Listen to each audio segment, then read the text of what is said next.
അറിഞ്ഞില്ലേ സെവൻസിലെ ഓണം ഓഫറിനെ കുറിച്ച്? 20 ഭാഗ്യശാലികൾക്ക് 20 സ്വർണ്ണ നാണയങ്ങൾ സമ്മാനമായി ലഭിക്കുന്നു. സെപ്റ്റംബർ 1 മുതൽ സെപ്റ്റംബർ 20 വരെ പർച്ചേസ് ചെയ്യുന്ന 20 പേർക്കാണ് ഈ സൗഭാഗ്യം. എങ്ങനെയാണെന്നല്ലേ? എല്ലാ ദിവസവും നറുക്കെടുപ്പിലൂടെ ഒരു ഭാഗ്യശാലിയെ കണ്ടെത്തി ഉടൻ തന്നെ സ്വർണ്ണ നാണയം നൽകുന്നു.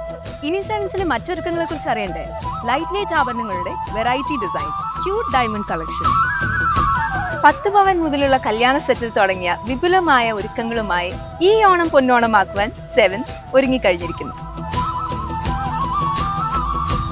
മറക്കല്ലേ, ഈ ഓണവും സെവൻസിനോടൊപ്പം.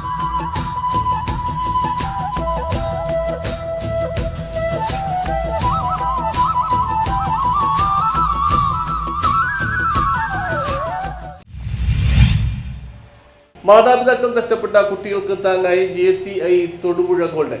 സിൽവർ ജൂബിലി ആഘോഷ നിറവിൽ നിൽക്കുന്ന JCI തൊടുപുഴ ഗോൾഡൻ മാതാപിതാക്കൾ നഷ്ടപ്പെട്ട കുട്ടികൾക്ക് കയറിക്കിടക്കുവാൻ സുരക്ഷിത ഭവനം ഒരുക്കി അവർക്ക് താങ്ങാവുന്നു. ജൈത്രയാത്ര വിജയകരമായി 25ാം വർഷത്തിലേക്ക് കടന്നിരിക്കുന്ന വേളയിൽ സന്നദ്ധ പ്രവർത്തനങ്ങൾ ഉൾപ്പെടെ വിപുലമായ ആഘോഷ പരിപാടികൾ നടത്തുവാനാണ് JCI തൊടുപുഴ ഗോൾഡന്റെ തീരുമാനം. അതിന്റെ ആദ്യപടിയായിട്ടാണ് പുതുപ്പരിയാരത്ത് മാതാപിതാക്കൾ നഷ്ടപ്പെട്ട 3 കുട്ടികൾ മാത്രമടങ്ങുന്ന നിർധനരായ ഒരു കുടുംബത്തിന് JCI തൊടുപുഴ ഗോൾഡൻ അംഗങ്ങളുടെ കൂട്ടായ പരിശ്രമത്താൽ ഒരു ഭവനം നിർമ്മിച്ചു നൽകിയത്. ഭവനത്തിന്റെ താക്കോൽ ദാനം ഞായറാഴ്ച നടന്നു. വയനാട് ദുരന്തത്തിന്റെ പശ്ചാത്തലത്തിലും ഒരു സന്നദ്ധ പ്രവർത്തനം എന്ന നിലയിലും ചടങ്ങ് മാത്രമായി നിജപ്പെടുത്തിയാണ് താക്കോൽ ദാനം നടത്തിയത്. JCI Thodupuzha golden president Abhijith Parameshwar താക്കോൽ ദാന കർമ്മം നിർവഹിച്ചു. JCI തൊടുപുഴ ഗോൾഡന്റെ ഭാരവാഹികളും കുടുംബാംഗങ്ങളും പങ്കെടുത്തു. സിൽവർ ജൂബിലി ആഘോഷ നിറവിലാണ് JCI തൊടുപുഴ ഗോൾഡൻ. അതിന്റെ ഭാഗമായിട്ട് ഞങ്ങളുടെ സന്നദ്ധ പ്രവർത്തനങ്ങളും ഉൾപ്പെടെയുള്ള വിപുലമായിട്ടുള്ള പരിപാടികളാണ് ഇത്തവണ ഞങ്ങൾ ആസൂത്രണം ചെയ്തിട്ടുള്ളത്.